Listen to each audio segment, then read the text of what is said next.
नमस्कार, मी अर्पिता नाईक आणि आपण पाहताय समर्थ नामदेव. आज आपण आलो आहोत चिंचपाडा या ठिकाणी. या ठिकाणच्या नागरिकांच्या नेमक्या काय समस्या आहेत ते आता आपण जाणून घेऊया. त्या ठिकाणी शौचालय नेमकं काय अवस्था आहे? किती? दोन आहेत? तीन आहेत.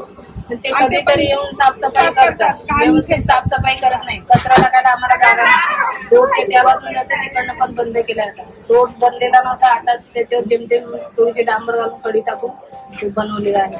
परत रस्त्याला लाईट सांगितली तर ती नाही म्हणा. असं जर गल्लीमध्ये सांगितलं तर आम्हाला इथे पोल टाकून द्या. पोल टाकून एवढ्या गल्लीसाठी देणार आहेत का ते लोक? पाण्याचा प्रश्न कसा, पहिले 30 वर्ष तरी आम्ही खालून पाणी भरला. आता आम्ही नगरपालिकेकडून अर्ज करून आणि नळ घेतलेला आहे, तरी पण काही लोक खालूनच पाणी भरतात. एवढं वर चढवावं लागतं. प्रत्येक घरात नळ आहेत की नाही? आमच्या 4 घरा मिळून 1 नळ आहे आणि बाकीचे सर्व खालून भरतात रोडवर. उन्हाळ्यात पाणी मिळतं तुम्हाला? भेटतो. कधी स्लो आला तर कमी भेटतो आणि फास्ट आला तर जास्त भेटतो. आणि जेव्हा ग्रामपंचायत होती तेव्हा तिथे किती घरपट्टी होती? साधारण तर असेल 100-150 असते. आणि आता किती आहे महापालिकेत पाडा आल्यानंतर? आता तर 400-500 वर आहे. जास्त करून भाडोत्रीच आहे. गाववाले कमी आहेत. त्याच्या बोटावर मोजणारे असतील गाववाले.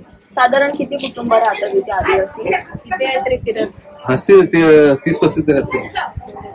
बाकी सगळी बाहेर काही स्वतःने जागा वगैरे घेऊन घरं वगैरे बांधले. आता त्यांना घरपट्टे वगैरे लागले तर ते रहिवासी झाले. बाकी बहुतेक करून तर भाडोत्रीच आहे. आमच्या तिकडे, माझ्या तिकडे गलीमध्ये तर काय ते दूरवाला येतो तो पण नाही, कधी येतच नाही त्या साईडला. आणि गटर सांगितलं तर माझ्या त्या गलीमध्ये गटर पण नाही बनवून दिला. आमच्या गलीमध्ये पण नाही गटर बनवलंच नाही. सांगितलं बोलते तिथपर्यंत मागणी नाही बोलते. आमच्या साईडला गटरच नाही. आणि तो दूरवाला येतो सकाळी दूर मारायला, तो पण तिकडे बोलवला तर जबरदस्ती तो पण इकडे पारून लागून इकडे खाल्लंच निघून जातो. म्हणजे आम्ही काय करायचं? कचऱ्याची गाडी येते काय? कचऱ्याची गाडी येते पण काय कधी येते? कामावर गेल्यानंतर येते. गेल्यानंतर कोण टाकणार? आम्ही तिकडे जातो टाकायला, तिकडे पण आम्हाला तकलीफ आहे. तिकडे ते लोक टाकून देत नाही. चांगला रस्ता या ठिकाणी आहे नाही. इकडे रस्ता पण तो बघा कसा बनवलाय रस्ता. याला डांबर टाकले तर वरती खडी टाकून असं सोडून दिलाय. डांबर रस्ता पण नाही बरोबर आहे. आणि गटाराची काय व्यवस्था? गटाराची व्यवस्था हे बघा, गटार भरले आहेत ते. आता गटार साफ करायला पण कधी येणार ते लोकांना माहिती नाही. माझ्या साईडला तर, माझ्या घराच्या त्या साईडला पाठीमागून गटारच नाही दिला, पण मग ते मापणीच नाही तुमच्या घराच्या तिकडे.